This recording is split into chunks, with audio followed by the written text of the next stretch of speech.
Hi everybody, I'm Jeff with Virginia Paranormal Investigations, and today we're going to take a trip up to Fredericksburg, Virginia.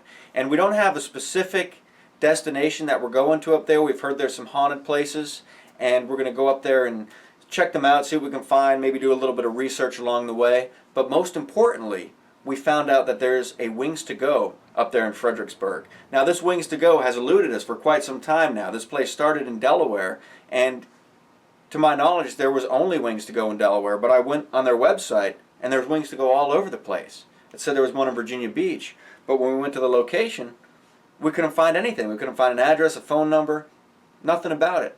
Then we got our hopes up thinking, hey, there's a Wings to Go down here in Yorktown, but we went down there and there was nothing there. It was closed. So we're going to go look for this elusive Wings to Go and check out some haunted places along the way. Now what we're going to do for this investigation, if it's an investigation, I don't know. I don't know what's up there. But we're going to take some basic equipment with us. For one, we're going to take the video camera. And I can't really show that because it's being held right now, videotaping this. But what we're going to do is take a simple digital voice recorder in case we find any good locations to do some EVP sessions. We're going to take a flashlight. We're going to take a basic digital camera, Canon of course, a simple ghost meter EMF detector, and some extra rounds just in case we run into some undesirables. So let's get on the road and head up to Fredericksburg.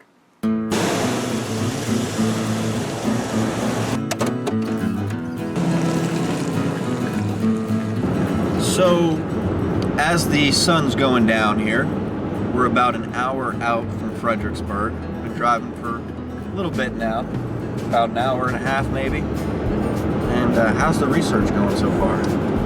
It's going okay. There's actually quite a few places that are haunted in Fredericksburg. There is Chatham Manor, Federal Hill, Fall Hill, Mansfield Plantation, all of these old homes, very historic homes. There's also the Fredericksburg battlefield that is out there that is said to be extremely haunted. They've seen the ghost of a small black child that was curled in the fetal position, but hovering above the ground in that battlefield, as well as heard the typical thing with battlefields, the voices of the soldiers, the sounds of the cannon fire, things of that nature. So there's also a place that I'm looking up right now called the Sunken Road, which had something to do with the military victory back in the Civil War as well. Ah, the Sunken Road. That sounds pretty interesting. It does. Is this like an actual road that we can, drive down, or I believe it is. It sounds kind of like it might go through trenches or something like that in a battlefield. No, it looks like it goes straight through downtown Fredericksburg. Really? Yes. Oh, wow. Yes. Well, that sounds awesome. And I got to say, I love haunted roads, of course. For one, we don't have to get out of the car, which is always good because we don't have to walk around. Not that I mind walking, but it's always better if you don't have to. So, I'm all about those haunted roads. And I'm thinking, Fredericksburg, it sounds like it's going to be an awesome place. Like, it's got quite a bit of history to it, quite a bit of hauntings. I think you mentioned they give a ghost tour there. Yes. So there's got to be some significantly haunted places there, and it'll be neat just to walk around the town. And we won't be able to go in probably any of these places, but we'll definitely see what we can find.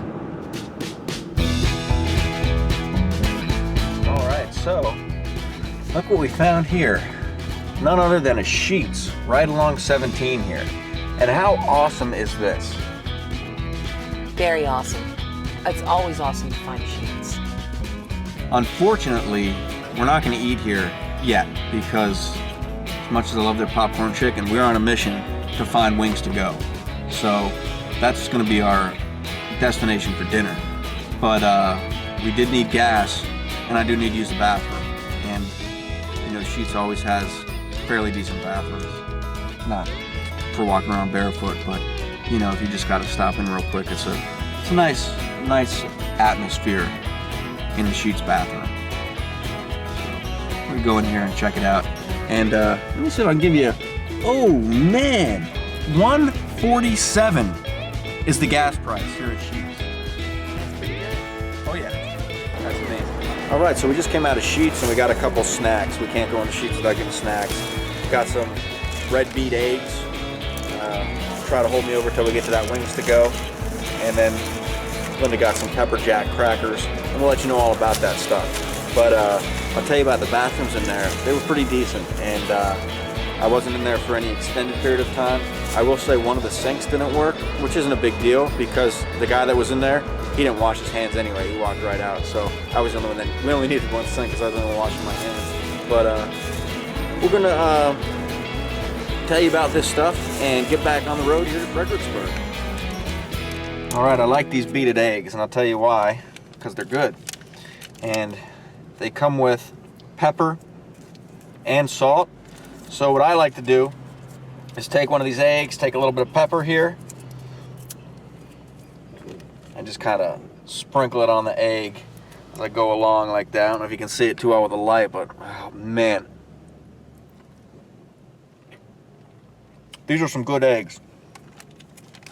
And they're brought to you by Water Gardens Fresh Foods Natural Red Beet Eggs. Good stuff. What do you got? I have some pepper jack cheese crackers from Keebler's. Just a little something to fill the belly till we get to the Wings to Go, because we are starving. So. Have you had those before? No, I've never had these before. Not this particular type. I've had Keebler's crackers before, but not these. So, but they've got pepper jacks, so how can you go wrong with that? You can't. You cannot go wrong with pepper jack. Right. That's true. And then one thing I like to mention, I like these little Coca-Cola. It's metal, it's a can, and it's a bottle at the same time. That's crazy. The best of both worlds. You got the shape of the bottle and the taste of the can. Yep, exactly. And, you know, it's got the twist off top, so it's easy to open, and it's always tastes nice and fresh, and it's just enough inside there to give you a little bit of that jolt without going overboard. Oh, man. And I got some Sheetz spring water, and I like this stuff. It tastes just like water.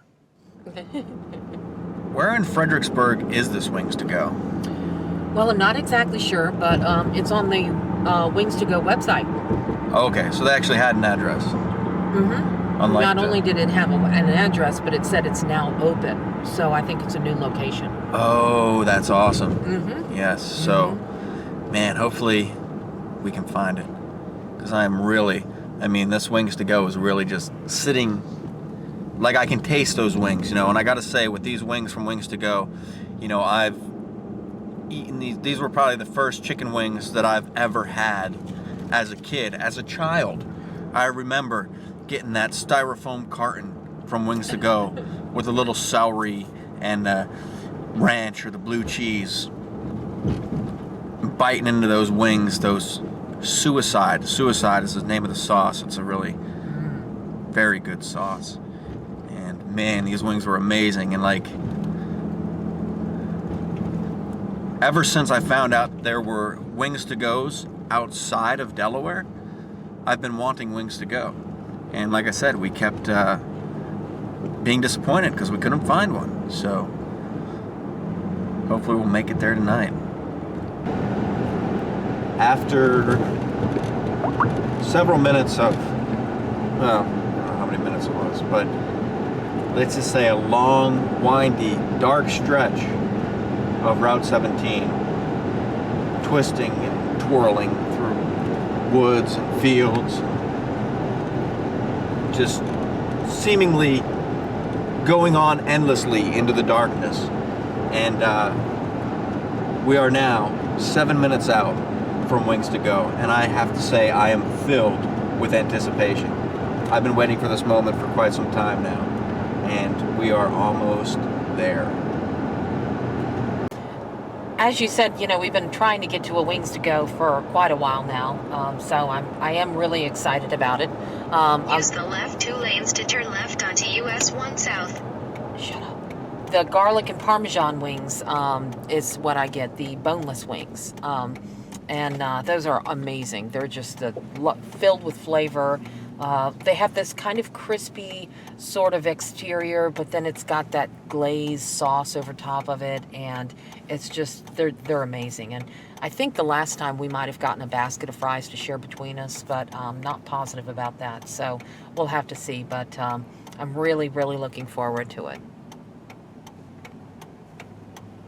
All right. Your destination is on the right. Here.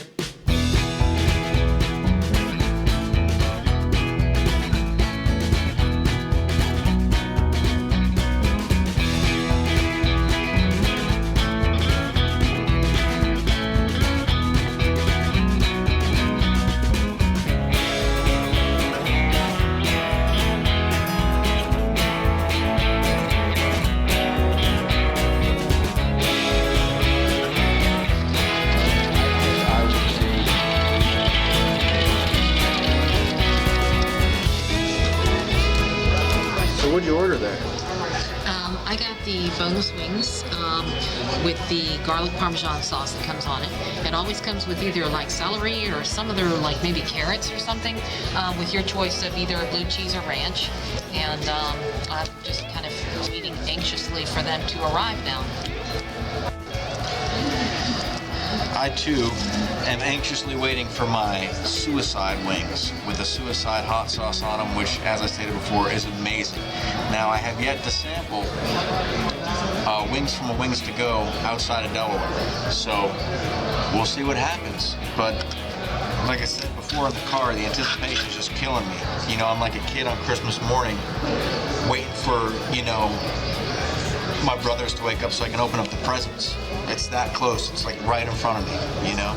And I'm glad we weren't disappointed. I was kind of half-heartedly prepared to get here and find it be closed down or find it not be here, as the luck we've had with the previous attempts to go to Wings to Go. But like I said, when we pulled in that parking lot and saw that heavenly light with the Wings to Go symbol in it, just radiating off into the night, my heart was filled with excitement and joy and some other indescribable words that aren't coming to mind right now. But yes, I'm waiting for these wings to come out, and I just, you know, I'm very eager to eat them. So finally the moment's come, and you can see that the steam from these wings is fogging up the camera lens. They come out nice and hot, covered in that awesome spicy suicide sauce, and look at the texture of these wings. Just looks amazing. So we have the boneless wings, and these are also amazing. You can't really see it very well, but down in the bottom there's this like pool of sauce down there that's just awesome. Man. So I'm really looking forward to this. All right, so what's the verdict? They're amazing. They look really good. The chicken inside is nice and tender. It's moist, it's not dry. Just enough sauce on the outside. It's great. So here we go. Oh man, look at these things. Look so amazing. Just the right amount of sauce. Plump, juicy chicken wings.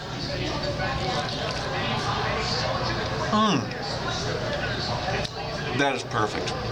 That is some perfection right there. Ladies and gentlemen, I would I cannot stress, highly recommend these wings. Amazing. The texture, the temperature, the sauce, the flavor. This is chicken wing perfection here, ladies and gentlemen. Perfection. That was amazing. I have to say,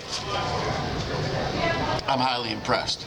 You know, to come this far from Dover, Delaware, where the original Wings to Go started in 1985, and taste wings that are equally amazing. It's just, it blows my mind. It blows my mind. And I just finished my last wing, and now I really, you know, have that last taste to kind of savor until the next time we return to Wings to Go. All right, well, we came, we conquered, and I bought the shirt. Now let's get back to Pocosin. Wait, did you say Pocosin?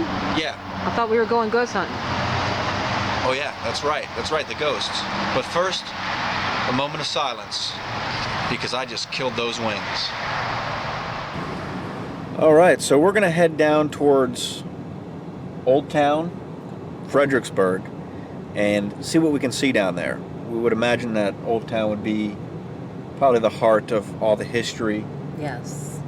And the tavern that's down there, Rising Sun Tavern, maybe we can get a look at that, and we'll see if we can find that Sunken Road. I don't know if we're going to be able to have access to it at night, but let's find out.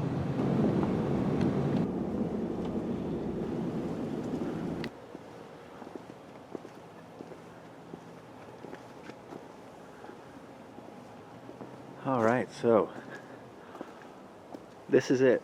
This is the Rising Sun Tavern. Yes. And tell us a story here. The Rising Sun Tavern dates back to the 1700s, and it was a place where they had a stagecoach stop, and evidently a lot of very famous people, politicians and whatnot, have visited here. Of course, there is a ghost story associated with the place.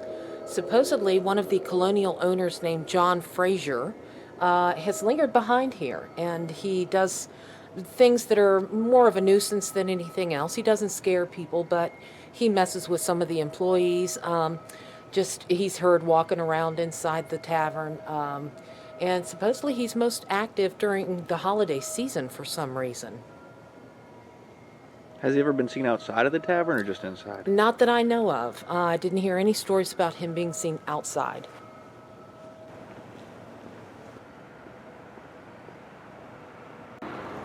So I think that Rising Sun Tavern was a pretty cool old place. You know, obviously a lot of history there, and the building was really awesome. Yes. I'd love to be able to get inside and do an investigation in there. Absolutely.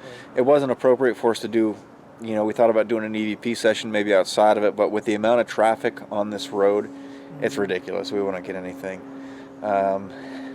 What do you think now? What next? I'm thinking maybe Sunken Road. It's supposed to be not too far from here, so we'll see. Okay, yeah, let's see if we can find Sunken Road and then go from there. All right, so we're headed down. What street is this? Williams, maybe? Williams? Yep, William Street. And apparently, according to the trustworthy GPS, a quarter of a mile up here on the right to Sunken Road. is Sunken Road. And this looks like it is it. Sunken Road. That's the name of the street sign anyway. So this road here, In 600 feet, you will arrive at your destination. this road here is supposed to be haunted? Yes, supposedly this road is haunted. Yes. From what I hear, this was very active in the Civil War. This whole area was, as a matter of fact. I believe that they've seen Confederate soldiers, they said, walking up and down this road here. You have arrived. All right, well, let's go up here a little further down the road and see if we can find a place to maybe get out and walk around a little bit. See if we can investigate. Being that this is a outdoor occurrence, we may have a little more luck than with some of the other places. All right, so that road we were on, called Sunken Road, is Sunken Road, but it's not the Sunken Road. Well, it is. But there's just a different section of it. Oh, okay. So we have to go to this section of it. So right where we are now, right beyond this brick wall up here to my right, is the Sunken Road. Here we go. All right, so we're walking down Sunken Road, and I gotta say, this is really creepy at night. We just passed an old house. What's the name of that house? I'm not sure. Okay. Well, we passed it nonetheless, and I have the EMF detector going. So we're gonna walk down here a little ways. This is the same road that these soldiers walked down during the Civil War, and people hear them. Probably just an animal. People hear them along the road. They hear voices. They hear voices coming from the cemetery.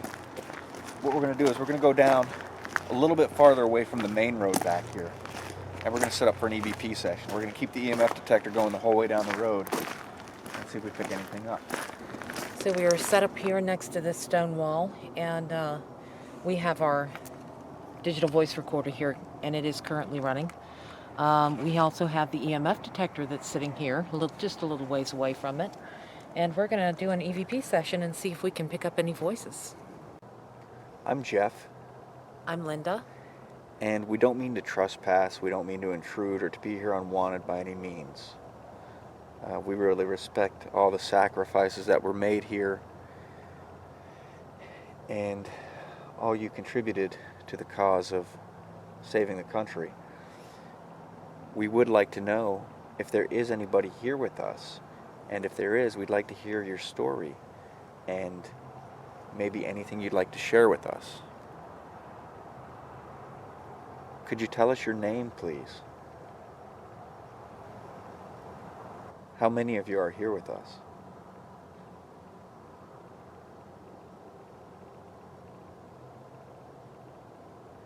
We do have a little bit of traffic noise in the background there. Every once in a while a car passes.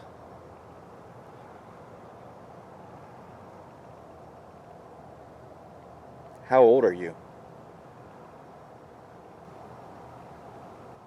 Are you a Confederate soldier? Can you tell us whose regiment you are with?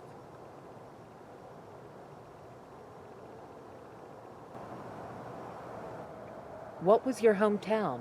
Where were you from? What year is it?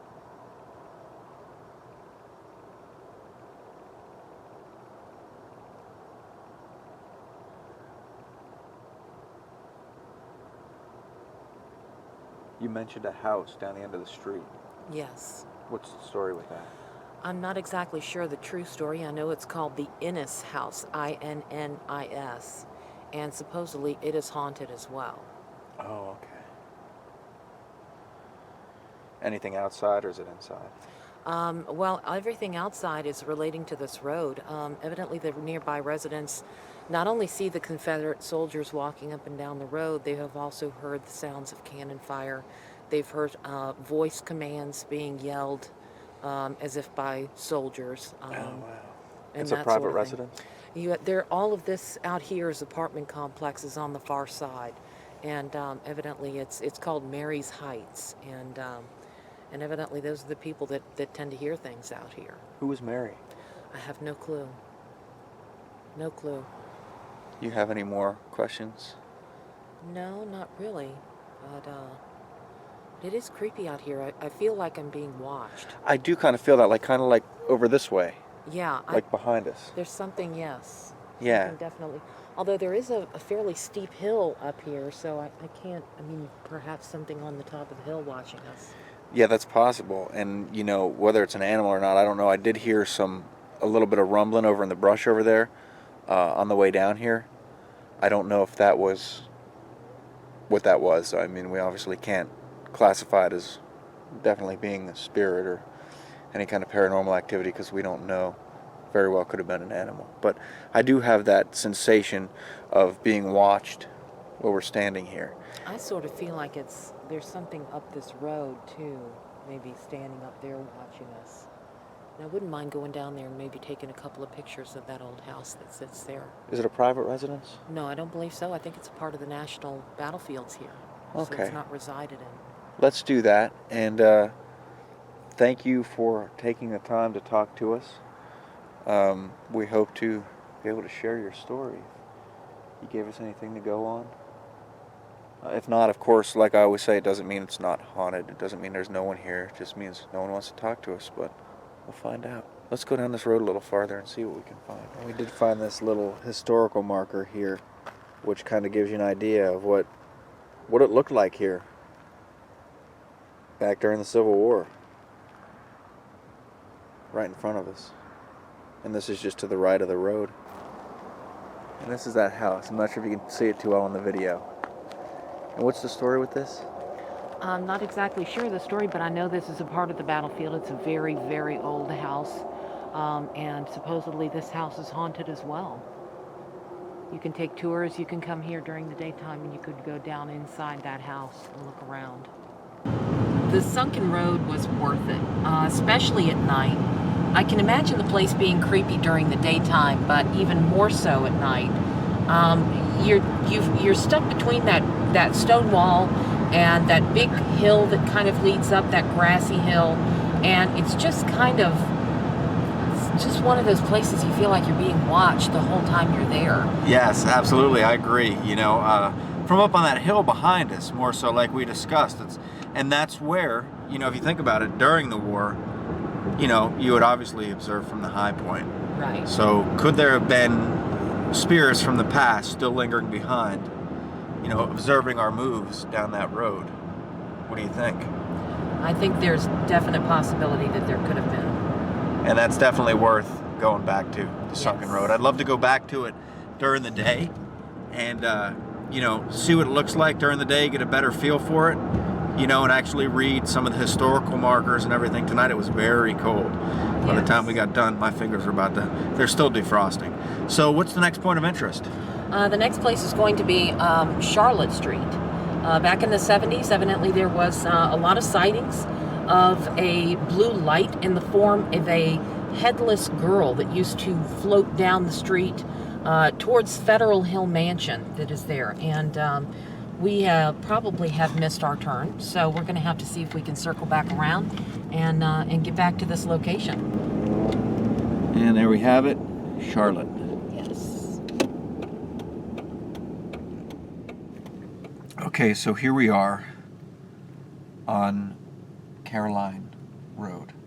Charlotte Road.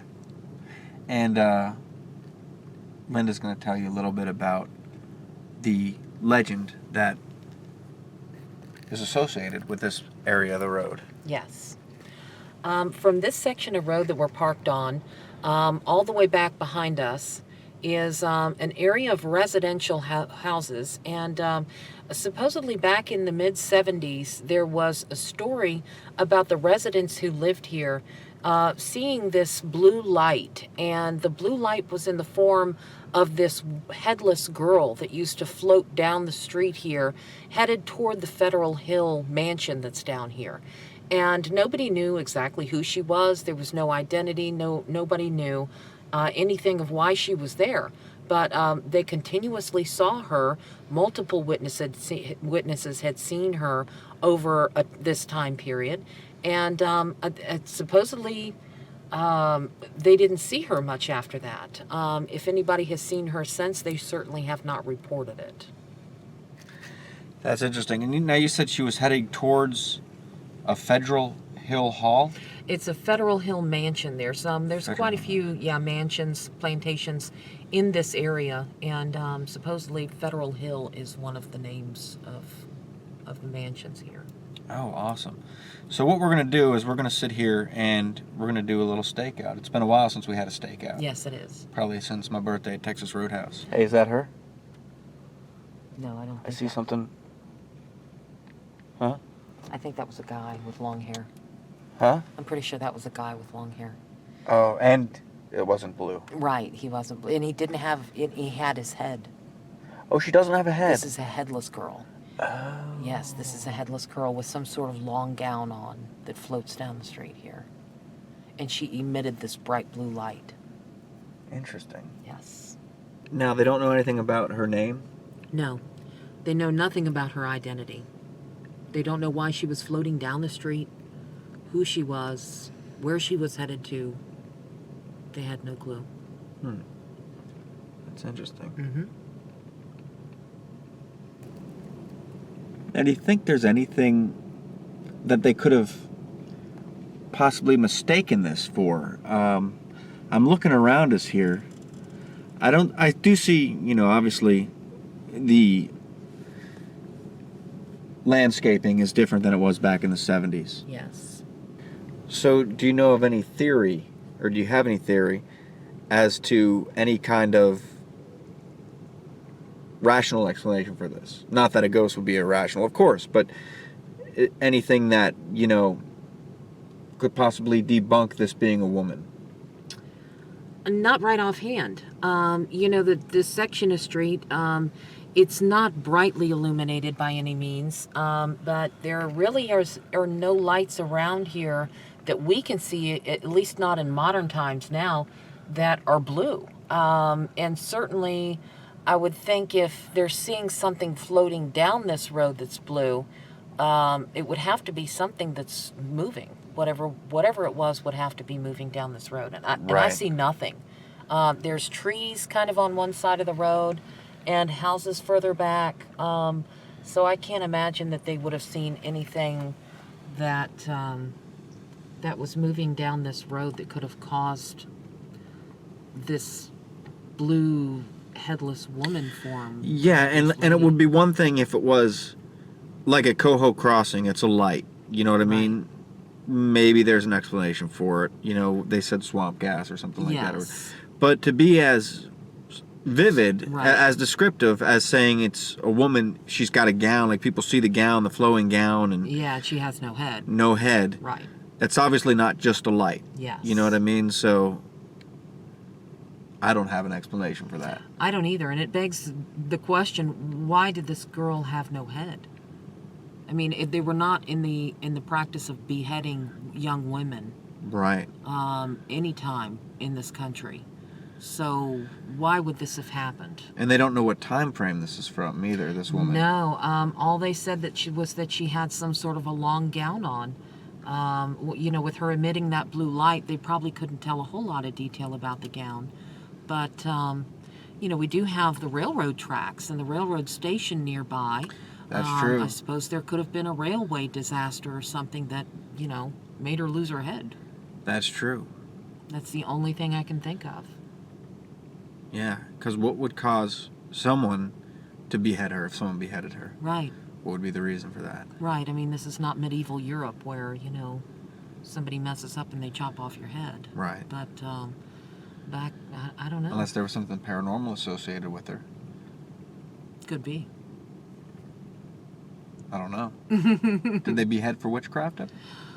Not that I know of. Oh. I think they were burned at the stake for witchcraft for the most part, at least everything that I've heard. I think beheadings, you know, at least back on, even in colonial times, I don't think beheadings for, at least not for women, especially not for women.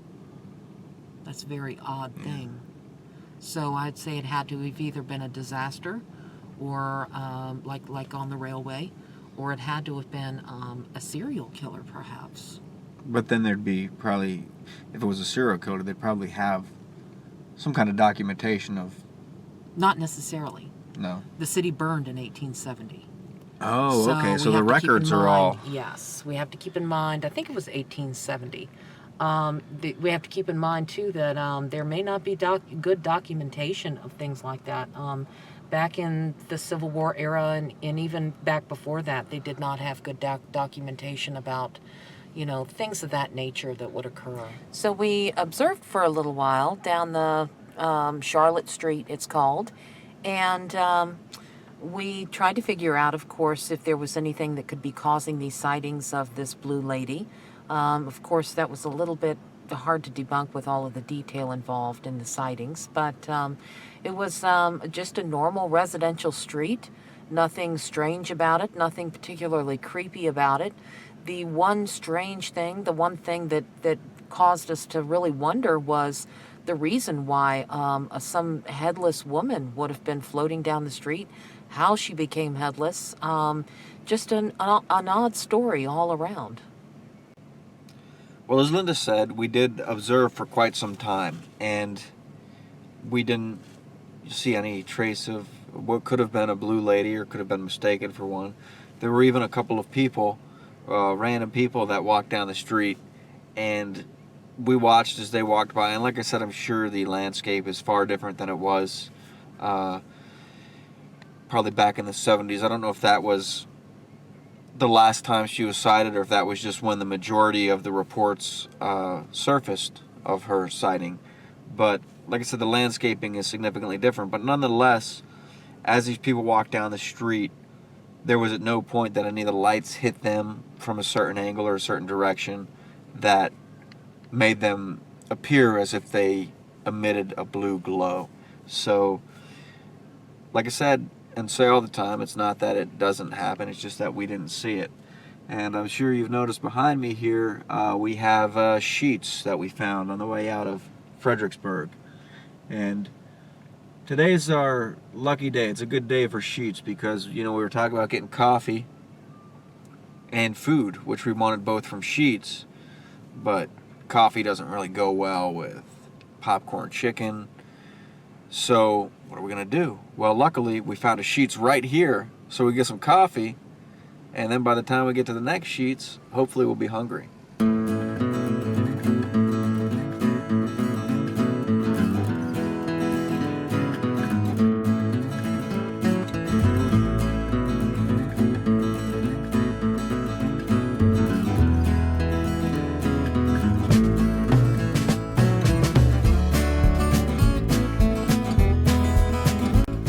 Flavored creamers that I was talking about, and it's pretty cool. Look at all the different flavors I got, and I'm gonna try white chocolate macadamia. Just push that there, and oh man, there you have it. A little flavor in the cup. You know, I'm very much the sort of person that if you find something you like, why change that? Exactly. They do have a couple of other flavors here. You know, you suggested the seasonal flavor, but to me that's just a little too vague. Right. You know? It depends on which season it is. Correct, yes. We're in kind of an odd season here. It's winter. Right. It's after the I holidays. don't want Valentine's Day flavored coffee. That's what I'm saying. Something that tastes like red velvet cake would just freak me out. Right.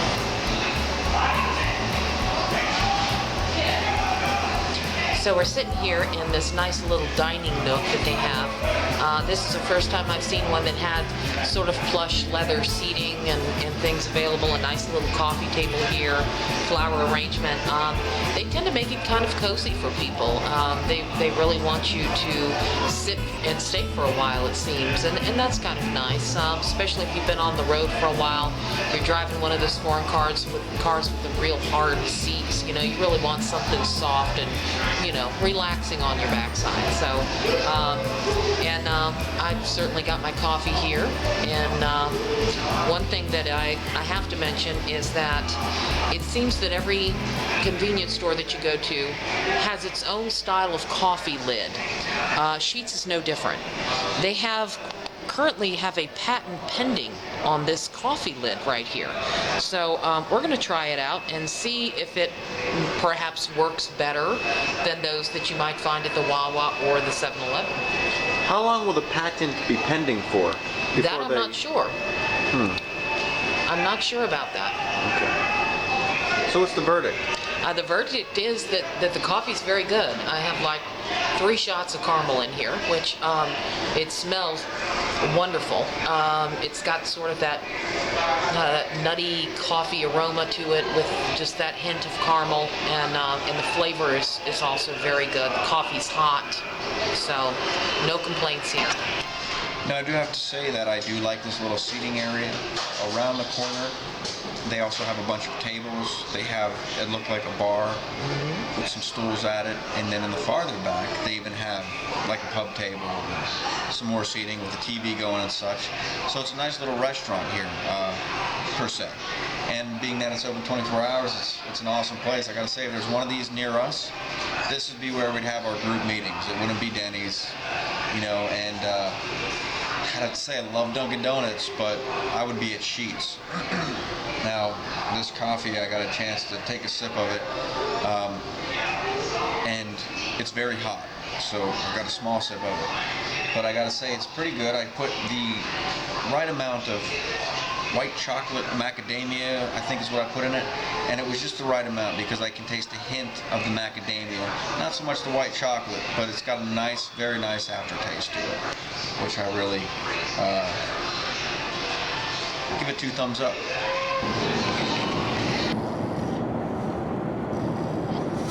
Oh.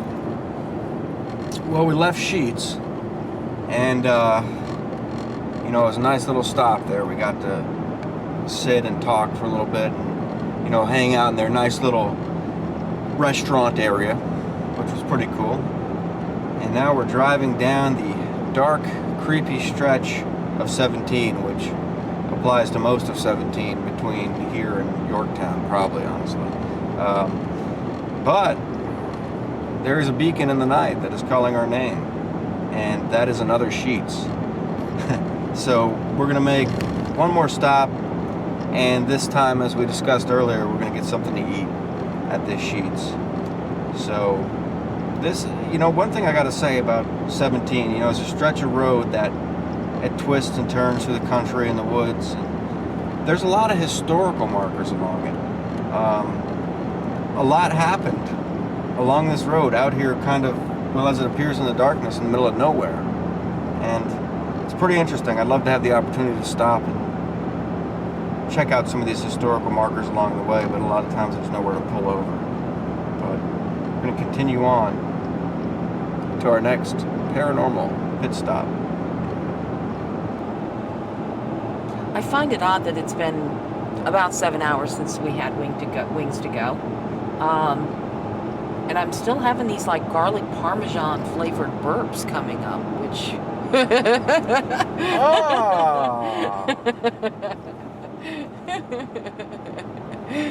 but I don't know. I might not even get the popcorn chicken like I would normally get at the Sheets, because that's kind of the same thing that I had back there at the Wings to Go. I'm kind of looking forward to maybe trying something a little bit different. We had their hot dogs before, which were amazing, I must say. Yeah, those hot dogs were good. Yes. They've got also burgers, and they've got amazing breakfast foods as well that you might have seen on some of our other Paranormal Pit Stop videos. So we'll get down there and take a look at the menu and see what they've got, and try to find something that doesn't, keep coming up on me 7 hours later. So we have arrived at our last planned stop for the night, back at the Sheets where we started out. And I got something unique here. I have the Big Ma's Burger. This is a burger with mozzarella cheese, mozzarella sticks, and marinara sauce. And I'm expecting this to be slightly amazing.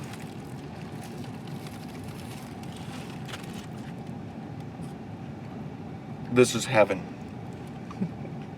This is the best thing I've had since Wings to Go. I mean, it's the only thing we've had to eat since Wings to Go, but it's good. It's really good. Now, looks like you got something unique over there. You want to tell us about that? I have a hot dog here. This is called the Firehouse hot dog, I believe. It has what they call pico sauce with the pico de gallo. They have, of course, the hot dog down inside there. Onions. I think there's something like sour cream on there. Just a variety of things that are kind of, and actually it said something about a habanero sauce. So, yeah, I'm kind of looking forward to this. It looks really good. Now, I wasn't extremely hungry, but as you can see, these things are not that large. So, if you're really hungry, you may want to get 2 of these. But I also got onion rings to go with it. So, I think this will be just enough for me. Have you had that kind of hot dog before? I don't know. I don't remember the hot dog that I had in when we went to the St. Albans investigation. I don't remember if it was this kind or another kind, but the one I had last time was good, so I'm sure this one will be equally as good. We're headed home, and overall it was a very good evening. We didn't really expect to be able to go down onto Sunken Road and walk down it, but it was really a treat to be able to get down there, especially at night. And of course the road there that had the blue lady that was seen was always interesting. So overall it was a pretty productive evening, much more productive than we actually anticipated. And we look forward to coming up here sometime during the day and looking around at the battlefields and maybe walking down the main street and perhaps even getting into the Rising Sun Tavern and having something to eat there. I think that would be pretty cool. So, enjoyable, very enjoyable. I have to say that I really liked Fredericksburg. There's a lot of history there. I'd love to get a chance to go up there during the day to get a better look at some of the stuff. And I think it's amazing to see these old structures, these old buildings, such as the tavern. And there was another one that we passed that was an old store that went back to the 1700s. And to think that these buildings, they've been sitting there for so long, and time has moved on around them. You know, we're in the future, and these buildings are just frozen in time as a reminder of our history and our past, and when this countryside and these cities were first forming and first being built. And it's amazing to get a chance to catch a glimpse at such things, and to go down the Sunken Road and to walk where these war heroes walked over 150 years ago was quite amazing. And we're going to go back, we're going to review. We didn't get to do as much EVP sessions as we would have liked to have done, but we did get to do one along Sunken Road there, and I'm looking forward to seeing if we picked anything up there, because that's where people do hear the Confederate soldiers and such. And I gotta say, all these pit stops that we made, we got a chance to experience some really, really good food, especially at Wings to Go. I'd highly recommend that Wings to Go. So join us next time, ladies and gentlemen, and if you liked the video, please subscribe to our channel. We need subscribers. And if you didn't like it, subscribe anyway, because like I said, we need subscribers, and maybe the next one will be better.